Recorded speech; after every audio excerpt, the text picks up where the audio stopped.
What is going on, everybody? And I hope you're having a fantastic weekend so far. This is NYG Jeffy T 85, and I'm here to bring you some possible free agents that the New York Mets will target this offseason as they look to bolster their roster heading into the 2022 offseason and, of course, heading into next year's 2023 season as the Mets look to rebound after a very disappointing end to their 2022 Major League Baseball season. Now, it's obvious that the New York Mets have a bunch of free agents right now that they have to try to decide on who they want to try to bring back and for how much they're going to try to bring them back for. But, of course, the New York Mets right now are going to be going into this offseason looking to upgrade some of the parts of their teams that gave them a little bit of issues. And, of course, that's going to be consistent starting pitching as well as what they're going to get in the lineup. So I have a couple of DH targets, which the DH position for the New York Mets pretty much gave them relatively nothing the entire season. Whether it was Daniel Vogelbach or Darren Ruff that they traded for during the trade deadline in August, or of course before that when they had Dominic Smith and of course J.D. Davis, who pretty much gave them no type of production at that DH position. The New York Mets by far need an addition to that DH position. So the New York Mets, here's a couple of targets that the New York Mets could possibly target in the offseason for some DH help in the middle of that lineup to help get great protection for guys like Francisco Lindor, as well as Pete Alonso and Jeff McNeil. One of the first targets you're always going to think about is, of course, Jose Abreu, the longtime Chicago White Sox first baseman / DH.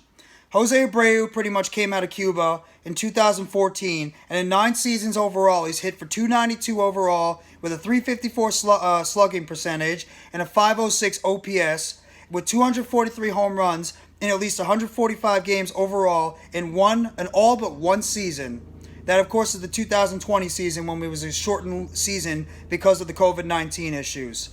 And last year, unfortunately, though, Abreu in 2022 hit .304, so the average is actually pretty solid. Not a bad average for him, but you're looking more for the home runs. And unfortunately, he only hit a career low 15 home runs in 2022 for the Chicago White Sox. So the New York Mets are going to obviously looking for some more power and more consistent hitting in the middle of that lineup. So maybe a guy like Jose Abreu would be a solid addition, but you have to really wonder if he's a guy right now that might be going on the decline a little bit. And maybe a guy that the New York Mets might want to try to look another way because of the fact his power numbers are going a little bit down now since he is in the south side of 30 now. And of course, that's when you see players dip over their time. Now I'm talking about another guy who right now is currently in the NLCS and was one of the key players for the San Diego Padres that impacted the Mets in that first round series in the wild card series against the Mets, in which the Padres defeated the Mets 2-1 in that series. And that, of course, I'm talking about the first baseman / DH, Josh Bell. Josh Bell has been a guy who's in the middle of a career year right now for the San Diego Padres / Washington Nationals at the time being. We're in 103 games for Washington in 2022. He batted overall a .301 average with 14 home runs overall, a slugging percentage of .493, and an on-base percentage of .384. So that's not terrible numbers for a guy that's going to be in the middle of the lineup looking to give you some power numbers. Of course, you wish the power numbers were a little bit higher, but Josh Bell is going to give you one thing, and that's consistent hitting in the middle of that lineup and at least be able to get the ball into play. That's what Josh Bell is going to provide for this New York Mets offense if, in fact, the Mets are able to acquire him in the offseason. And, of course, you're going to be looking at a team like San Diego trying to keep on to him. Also, he has a .351 on-base percentage overall with an .816 OPS against left-handed hitters in 2022, with his career OPS against right-handed hitters at .827. So this guy knows how to hit against right-handed hitters. That's where his strength is in terms of his play overall on the Major League Baseball field. So Josh Bell is going to be a guy that I'm sure the New York Mets are going to look at in the offseason if, in fact, San Diego is not able to lock him up to a long-term deal going forward. So that's a guy that the New York Mets definitely have to look at as a possible addition for the middle of that lineup, including the DH position. In terms of some other guys that could be options, maybe they could bring back a guy like Brandon Drury, who they traded for back in 2021 as part of their team. In 2021, that's when his offense took it to another level. When he was with the Reds and the Padres, he was hitting .263, but he had 28 home runs in 138 games. 28 home runs during that 2021 season. This is a guy that knows how to hit. He's a consistent hitter. He's not going to be a guy that's just going to be absolutely going out there and giving you the major power major power in the lineup all the time. But what this guy is going to do is going to give you decent, consistent hitting.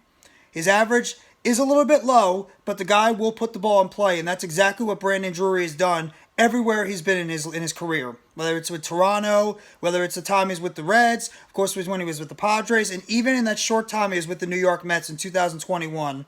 He always finds a way to put the ball in play, and that's what you're also looking for from your designated hitter, is a guy that can get the ball in play and be able to drive home runs. That's what the Mets lacked, not only in the DH position, but, of course, through the entire lineup, as when it came down to crunch time, this Mets team could not drive people in.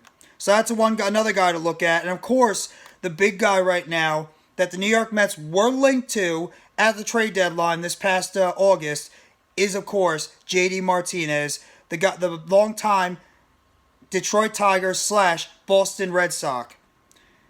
Now, of course, JD Martinez has been a consistent power hitter for a long time. While in 2022 he hit for 274, so the average is not great, but it's not horrible. We had a 341 on-base percentage and a 448 slugging percentage with 16 home runs in 139 games overall in 2022.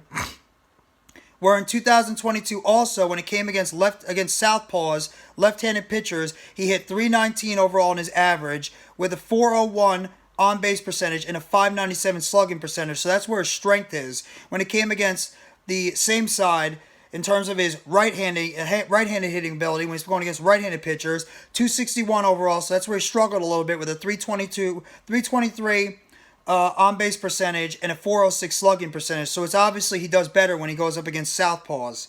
And in 2022, he could be a guy, or 2022, that could be a guy that the New York Mets can be looking to potentially sign in the offseason as a guy that can provide that DH power and consistent hitting that the New York Mets desperately need to try to help out this lineup going into the 2023 Major League Baseball season. Because right now, come to think of it, the Mets are getting no absolute production right now from that DH position. They never did all through the season. They sure as hell didn't get it through the playoffs. The Mets need to get some type of impact bat in that free agency. And another guy that could possibly look at is a Trey Mancini, who was another player the New York Mets were interested in maybe trying to sign or trying to trade for on the trading deadline. These are some of the players that the New York Mets can potentially target in the offseason. Brandon Drury, JD Martinez, Josh Bell, or Jose Abreu. Any one of these guys should be some type of upgrade over the guys that the New York Mets have had in the past in terms of pitchers that they had before. Now I'm going to go over to the pitching side of things, and we know, anybody that knows, the New York Mets are going to have a ton of players that are going to potentially be hitting the free agent market in terms of the pitching staff, whether it's the starting rotation. When it comes to Jacob deGrom, he's mostly going to opt out of his deal. Chris Bassett is also most likely going to decline his 2023 option, as well as Taijuan Walker. And, of course, Carlos Carrasco is going to be a free agent, and, of course, some of the other guys. So the Mets are going to have 4/5 of their rotation, pretty much free agents going into next year, except for Max Scherzer, who slipped a little bit towards the end of the season. And so the New York Mets are going to be looking for possible pitching upgrades, depending on how they're going to be able to bring back their guys. So here's some of the veteran guys that the New York Mets could target. Obviously, Jacob deGrom is going to be at the top of the list, but we already talked about that before. Would the Mets be interested in possibly targeting a guy like Justin Verlander if the Houston Astros do not find a way to keep him after the season? He is the 2023 AL Cy Young Award winner going forward. This guy is a multiple-time All-Star, multiple-time Cy Young winner. So this is going to be an interesting thing to look at going forward. If, in fact, the New York Mets might target somebody like a Justin Verlander or even a Clayton Kershaw going into next year, if the Mets are going to be a little bit leery because what they saw in Max Scherzer at the end of the season, if the Mets decide they want to go for a younger, maybe a cheaper option in terms of a starting pitcher. But Justin Verlander might be a guy that the New York Mets might look for in terms of just like a one-year stopgap for a guy that can upgrade that pitching staff going forward into next year if, in fact, it doesn't remain with Houston going into 2023. And Clayton Kershaw is another option, but I firmly believe that unless Texas goes out there, because there's been a lot of rumors that the Texas Rangers have been interested in a guy like Clayton Kershaw.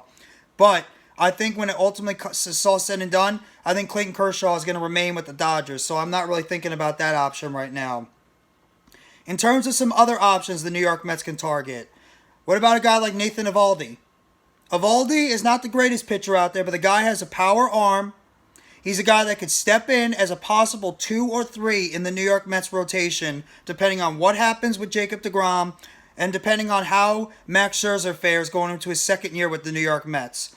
So that's another guy that the Mets have to look for in terms of a potential middle of the rotation or even close to a top of the rotation guy for a guy like Nathan Eovaldi, who actually pitched pretty decent this past year for the Boston Red Sox. Would the Mets potentially bring back Eovaldi back to the New York area? Because, in fact, he was with the New York Yankees back in the mid-2010s. So that's a guy that you have to really look at if the New York Mets might be interested in bringing in a veteran like Nathan Eovaldi, who was very, very good in the 2018 World Series performance for the Boston Red Sox when they won it all that year. So that's another guy you have to look for, and a couple of the other maybe lower tier guys the New York Mets could be interested in. Mike Clevinger, who's coming off, he had a Tommy John surgery back in 2021 when he missed the entire year, but when he came back in 2022, he was in 22 overall starts as well as relief appearances for the San Diego Padres, and he had a 4.33 overall ERA with a 4.98 FIP overall. Is this a guy that you really want to bring in? Because you have to think about it too. He's coming back second year from a major injury like Tommy John surgery. Would the New York Mets be interested in maybe bringing in a guy like Mike Clevinger? Possibly. I mean, you could think about it. He'd be a nice little middle of the rotation guy, but he's also a guy coming off a serious injury and you don't know where he's going to be heading into 2023. What about a guy like Tyler Anderson? Another free agent coming off a decent year with the Los Angeles Dodgers. He was pretty much a bullpen, but he could be a starter. He had a 2.57 ERA overall in 2022 with a 3.31 FIP overall. Is this a guy that the New York Mets could possibly bring in? Maybe be a middle to back end of rotation? Lots going to depend on what's going to happen with the rest of that New York Mets rotation, who they decide to bring back. And what about a guy like Jose Quintana with the Cardinals last year? 2.01 ERA, 2.60 FIP in 2022. He's going to be 34 years old in 2023. Would you bring in a veteran left-hander like Jose Quintana? Mets don't have any left-handers right now besides David Peterson. Would Quintana be able to slide into that rotation if the New York Mets take a chance on him? And what about one of our old familiar faces? We know how it ended very ugly with this player last year, where he was pretty much saying he wanted to come back to the Mets, but he ended up going over to the Anaheim Angels, where he only lasted half the season until he was traded over to the Philadelphia Phillies, who currently right now are in the National League Championship Series. But what about a guy like Noah Syndergaard? Would the Mets even entertain a guy like Noah Syndergaard to bring back to their team on a one-year deal and see if maybe they can recapture that magic that Syndergaard once had back in 2014 and 2016? I don't know if it's going to happen. I don't think it's likely to happen, but you never know. Maybe Stevie Cohen, maybe Billy Epler and this Mets team give Syndergaard another chance. And of course, the entire season, 24 starts with the Angels and the Phillies, he had a 4.12 ERA and a 3.66 WHIP over in 24 starts. He's going to be 31 years old in 2023. He's obviously coming off, he's going to be next year his second full year since he had Tommy John surgery. Would the Mets take a chance on this guy? I wouldn't mind it. I mean, I would be a little bit hesitant because I don't know how the Mets management and the Mets front office feel about a guy like Noah Syndergaard. But at the same time, if Syndergaard and the Mets have had the bygones be bygones, and if you bring back Syndergaard maybe on a lower deal, it doesn't hurt. Maybe you could recapture that magic that Syndergaard once had, or even just a little bit closer to what he could have been, and also coming off a second year since he had the Tommy John surgery in 2020, so you never know. But those are just some of the options that the New York Mets could look to in terms of the DH and starting pitching free agent options the New York Mets can look into going into the 2022 offseason that can help bolster this roster as we head into 2023 next March and, of course, next April. So if you guys like this video, please hit the like button below. Sub up if you haven't already to NYGJeffyT85 for more breaking news, updates, chatter, and free agent talk all around the New York Mets. Turn on the bell for notifications on the next video or short that's going to be dropping on the channel surrounding the New York Mets. And I want to know in the comment section, what free agent targets should you think the Mets should go after this offseason in terms of trying to bolster up the designated hitter position and the starting pitcher position going into the 2022 offseason to help bolster this team heading into 2023. So I thank you very much, everybody. Have a fantastic rest of your Friday evening. Take it easy, and of course, let's go New York Mets. As always, you always got to believe in those boys from Queens.